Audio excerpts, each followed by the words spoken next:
दसऱ्याच्या सर्वांना खूप खूप शुभेच्छा। आज माझा 4th ब्लॉग आहे, त्यामुळे पूर्ण बघा। सकाळी लवकर सगळं आटपून आधी दारासमोर व तुळशीसमोर रांगोळी आणि गोंड्याच्या फुलाचे स्वस्तिक काढले।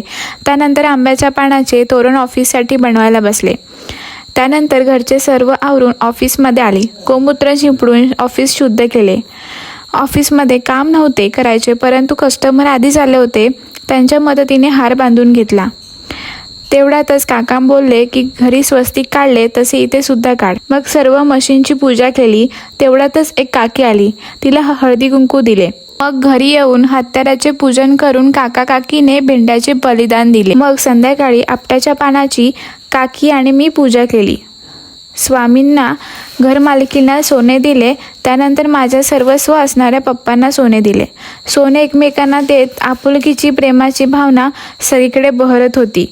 आज गोड म्हणून पुरणपोळीचा बेत होता, त्यामुळे त्या पुरणपोळ्या लगेच केल्या आणि मग व्हिडिओ अपलोड करायला बसली।